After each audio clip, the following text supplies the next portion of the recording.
What do we mean by focusing on grammar patterns? Focusing on grammar patterns is about drawing learners' attention to different aspects of grammar, such as tenses, forming negative sentences and questions, and sentence word order. It involves making grammar explicit while teaching the subject content of lessons. Learners using EAL need to speak and write coherently in English, as well as understand subject content by reading, viewing, and listening. Understanding English grammatical structures will support their ability to do this across the curriculum. Understanding grammar patterns is useful for learners at any stage of English language proficiency. So, how can teachers focus on grammar patterns? We'll look at 4 activities you can use to focus on grammar patterns. One way to help learners focus on grammar patterns is to use speaking and writing frames. These provide learners with frames that will help them to start sentences and structure sentences, focusing on particular aspects of grammar. For instance, in this example, the focus is on going to and past simple. Another activity which can be useful is directed activities related to texts, otherwise known as DARTs. These provide an alternative to traditional comprehension questions and assessing text understanding, and can have an explicit focus on grammar and grammar patterns. For example, you could ask learners to highlight specific grammar patterns. In a subject lesson, ask learners to highlight a repeating aspect of grammar or grammatical pattern seen in a text. For instance, these could be all the verbs in the past simple tense in a history lesson, passive voice structures in science lessons, or imperative verbs which often appear in food technology. It's useful to provide 1 or 2 highlighted examples for learners before they start as a model. It can be useful to tell the learner how many instances of a particular grammatical or linguistic item there are in a text they're working with. So for example, in this text, learners need to find 7 examples of the past simple verbs. This is so that they know when to stop scanning the text and when they've been successful. With learners who are new to English, it's advisable to ask them to search only for individual words. For example, look for the adjectives or nouns or one-word verbs, as we can see here. But learners at high bands of English language proficiency could engage with more sophisticated grammatical structures. After reading a text, you could also ask learners to complete a gap fill. Gap fills focus on subject content, keywords, or key concepts. To give these a grammar focus for learners using English as an additional language, remove words from one grammar category. In this example, the third person present simple verbs have been removed. From other texts, you could remove all the adjectives, adverbs, or prepositions, for example. For learners at bands A or B, gap fills should be shorter with fewer gaps, to avoid cognitive overload. For those learners, consider using a bilingual dictionary or provide access to Google Translate if needed. It will often be important to do some prior work on vocabulary. For instance, provide a glossary, a picture-based dictionary, or a word map to ease the challenge of a gap fill. Graphic organisers are also a useful way to support and highlight key grammar patterns.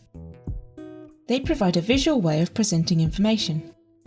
One example of a graphic organiser is a fishbone diagram, which we can see here. Let's have a look at how these can be used to focus on grammar patterns.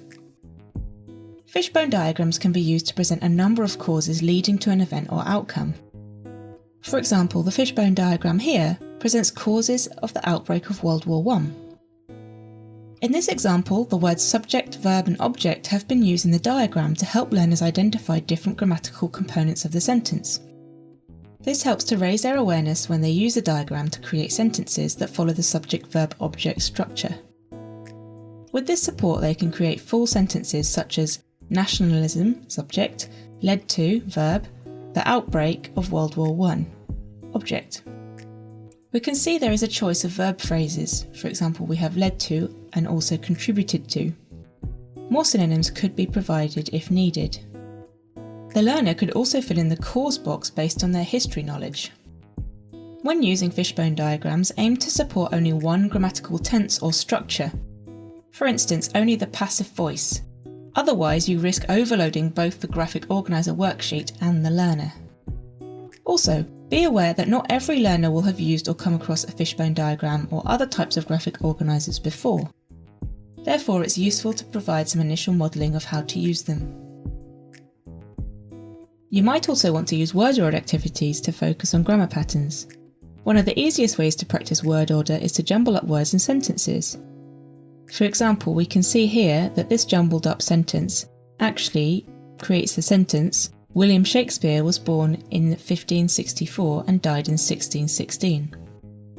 To use jumbled up sentences, cut up a series of sentences into individual words or phrases or groups of words on cards.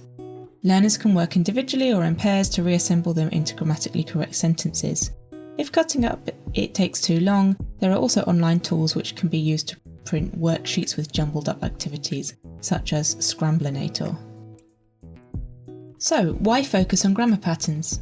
In order to understand subject content and related ideas and concepts, as well as to express understanding of these ideas and concepts, learners need to be able to understand and use particular grammatical patterns. The first stage in this process is awareness raising, either through explicit or implicit teaching. The more versed learners are in grammar, the more competent they will be at expressing complex knowledge about subject topics. Focusing on grammar patterns is also useful because of the bi- or multilingual skills that learners using English as an additional language bring. Cummins' dual iceberg model illustrates how concepts can be transferred from one language to another. When teachers focus on grammar in the classroom, learners will often be able to draw on their prior linguistic knowledge, awareness of grammar in their home language, and apply it to English. Top tips for focusing on grammar patterns. Before your lesson, look at texts that you're going to ask your learners to read or listen to, and look at them with a grammar-focused lens. If certain grammatical structures stand out and occur frequently throughout the text, use activities or tasks centred on those structures. So, how can focusing on grammar patterns work in the context of independent learning? Many of the activities we've looked at can be used independently. Learners can highlight key grammatical patterns, complete gap fills, and unjumble words on their own. To ensure that learners understand the task and the grammatical pattern, you may need to provide more examples to make it clear what they need to do. And you could also ask learners to compare the grammar pattern of focus with their own language and to consider any similarities or differences. Thank you for watching. Please click subscribe to be notified of future videos.